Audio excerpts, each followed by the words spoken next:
Hey there, I'm Lance. I'm Sam. And we are Love to Hate. And today we're taking a look at World's Fair 1893 by Renegade Games and J. Alex Cavern.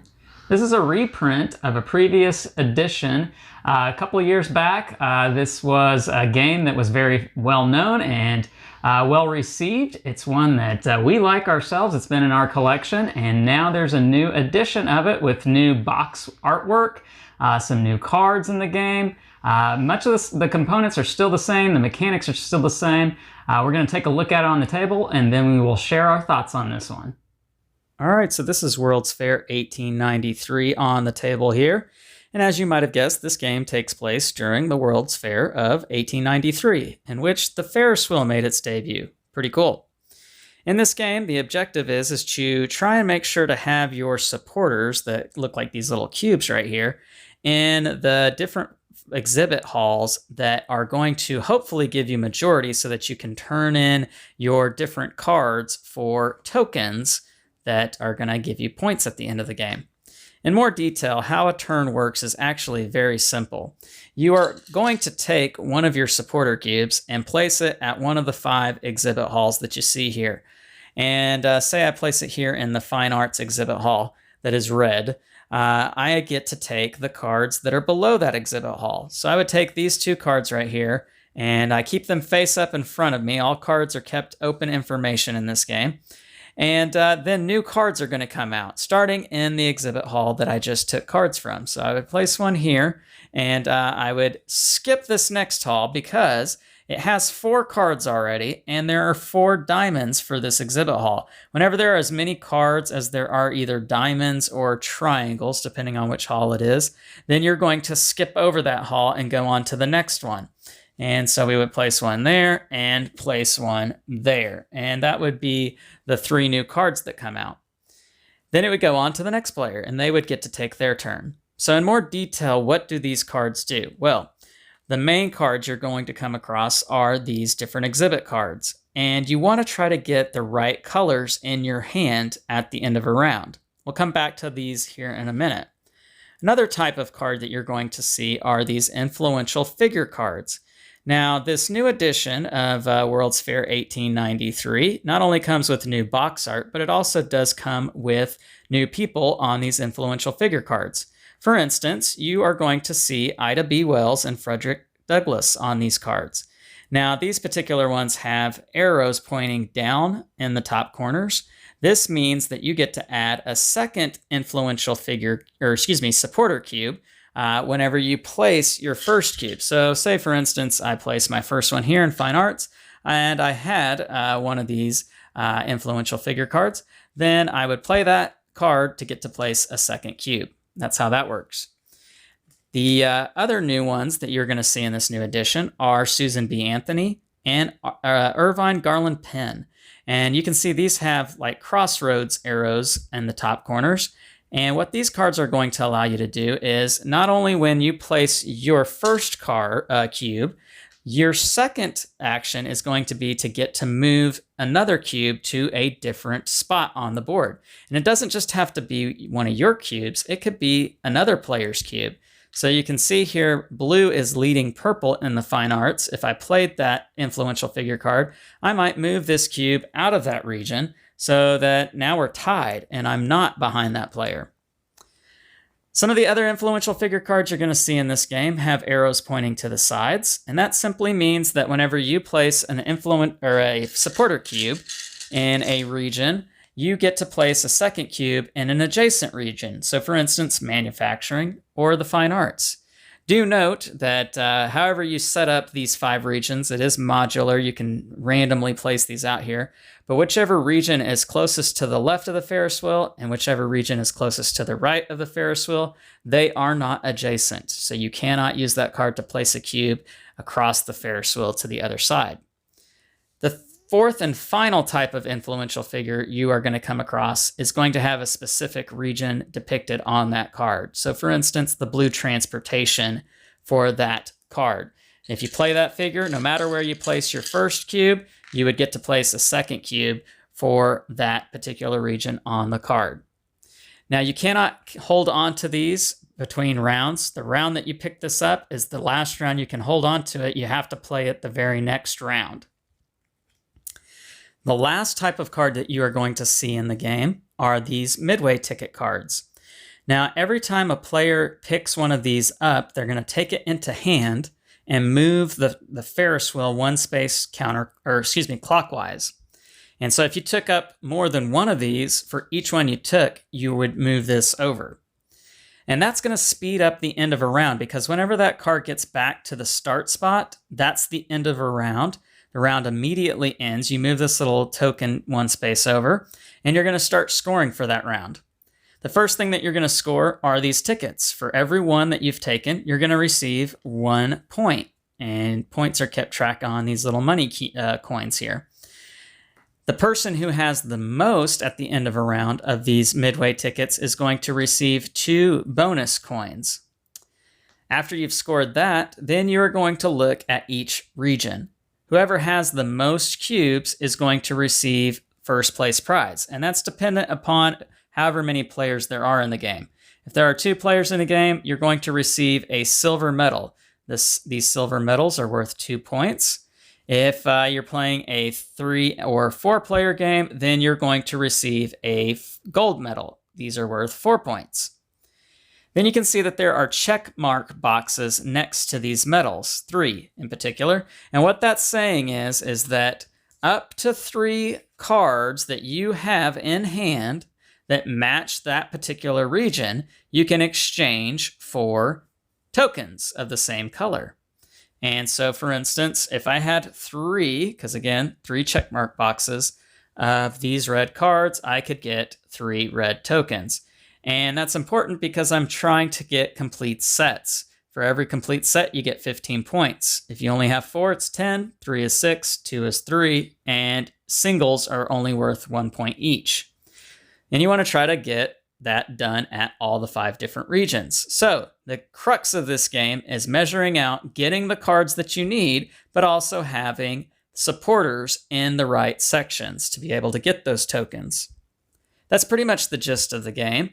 You're going to go through 3 rounds of this. At the end of the 3rd round, you will score points for your sets of tokens, add that up for your medals and coins that you've gained along the way. Whoever has the most points is the winner, and that is how you play World's Fair 1893.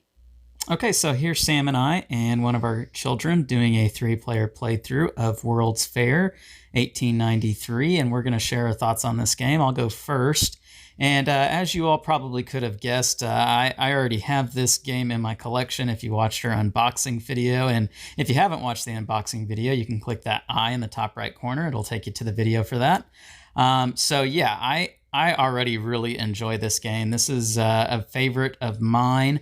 I think the idea of having to balance out where you place your cubes and the cards you want to take is such a cool mechanic, because you have to have cubes in a certain location to win the location, but then you also have to have cards to be able to exchange into tokens for points. That's just a unique, man, it will really cause you to agonize over where you're placing your cubes kind of mechanic there. Sam, what did you think about World's Fair? I like this game. It's definitely my type of game. But I will say, I feel like there's almost not enough time to do everything that you need to do. There's a lot going on in your head with this game, trying to figure out, okay, I need these cards, but I need these tiles. And to get these tiles, I need there's just so much going on in a good way. It's not in a bad way. I wish it was a little bit longer, more. What? Well, I wish there was another, like one more round. I feel like 3 rounds isn't enough to do everything that you need to do. Sam, wanting to play more board games. Wow. Yeah, no, I do get what you mean on that.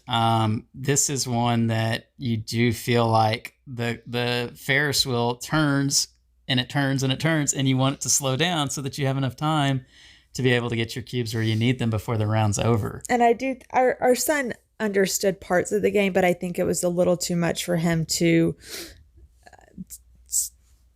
mentally deal with as Yeah. far as like figuring Well, out. it is. It is kind of I wouldn't say complex, but it takes some forward thinking of not only do I need to have these cubes here, but I've got to figure out how to get the cards for that region. You have to have a lot of compartments open in your brain. Right. And I think he was a little bit young for it, but he still got the gist of it. Yeah. Yeah, this is kind of it's area control, obviously, but then it's also hand management built into that area control. And I think it's a cool combination between those two mechanics. Now, that being said, to kind of go with what you're saying, it does feel like the clock is against you here in getting your strategy to work and formalized and putting it into action before it's too late. But I feel like that's a good stress in this game. What do you think? Yeah, I think so too. I mean, it's a motivator for sure. Mm-hmm. Yeah. Now, all that being said, this is still on the lighter side. Would you agree with that? I just don't know. I played a really bad first round because we have played a version of this game before. It had just been some time, and it just took me a while to kind of get my bearings straight. And having that bad first round really kind of set me up for failure the rest of them. So I don't know. I'd say it's medium. It's not a super light game, but it's not one of those that's crazy heavy either. Yeah, and by earlier version, I think what she means, guys, is the previous edition for this game. Yeah. The additions here are exactly the same. It's just there are the addition of the new influential figure cards with this new edition here. But yeah, it is for gamers out there. This is, and if you haven't played this game, this is, I would say, on the lighter side, but it's definitely not one that you can just coast through and feel like you're going to do well in this game. It does take some thinking, and it does take some weighing out what your best choice is, because, again, as we keep saying, you have to make sure you have the right cards in order to maximize the points that you can get at the end of the round. Yeah, I think it's one that works better the more you play it. I don't feel like this is a game that you can just get out for a non-gamer. And for everybody who keeps asking if I still consider myself a non-gamer, I cannot play a game even weeks later and then play it again and remember anything about it. I play a game, I'm done, unless it's something we play regularly, like when pre-YouTube channel. But yeah, so games like this for a non-gamer, you pull it out and you play it once. You need to play it multiple times to kind of get used to it. You have to get in that pattern of thinking. Yes. That fluidity of saying, okay, I'm going here to get these cards so that I can place a cube there on my next turn, so that I can get those cards so that I can place a cube. Like, there is a little bit of that going on. I think if we played this game again tonight, I would beat Lance because I'm better at thinking through things. Wow. But because I couldn't get my bearings straight with the first round, it set me up for failure the whole rest of it. So strong words there from the non-gamer. I'm confident in that. Oh, okay. Guys, this is one that I really like, and I know that this game does get some flack against it because it feels light, and when you're playing it, it does feel light.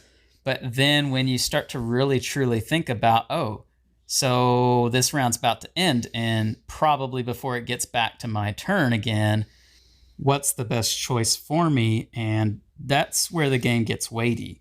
That's where the game demands for you to put more mental energy and thought into it. And I would agree with you. It kind of extends beyond just the light category. You can't coast through this game. You can't just, okay, well, I'll just put my cube here, and you can't. Like, there would be no way of winning if you did that. Yeah, there's no luck. Yeah, and then you throw into the mix here too of, do I go and get those ticket cards, because those are worth points. Which I did not realize in the first round. And when you have the most of them, you get 2 bonus points. That can turn the game. Yeah. Well, and the people, you pay attention to the people that you get, and if you're going to get to put an extra cube in the space that you're at or at another space, and then okay, you won that space, but do you have the cards? There's one time where I won the gray, but I didn't have any gray cards, Right, so I yeah. didn't get a tile. Yeah, exactly. So, Yeah, there's so many moving parts, and not moving parts, but there's so many ways that you can influence a turn and make it go in a certain direction that you really do have to kind of think all the way through. That makes this more weightier than a light game. So, all right, so Sam, in summarization here, the things you like on this one are? I mean, I like the whole thing. I like the mechanics of it. I like the thought that has to go into it. It's I feel like it's a pretty thinky game, and I like that. I like that there's not a whole lot of luck involved. It really is a lot of choices. It's a pretty quick game. It's like I said, it's a little too quick for me. I wish there was one more round to kind of wrap things up. It is pretty easy to understand. It's pretty basic, but it's just a lot of easy to understand pieces all into one. Okay, yeah, all right. Scale of 1 to 10, love to hate. What do you give this one? I'd give it pretty high. I'd say probably an 8.2. Okay, all right. You really like it. Yeah. I'm high on it too. I'm going to give this one a 7.7. All right, there you go. Well, make sure to like and subscribe and push that bell button so you get notifications of all our new content. All right, I'm Lance. I'm Sam. And we are Love to Hate, where we try to bridge the gap between gamers and non-gamers. We'll catch you next time.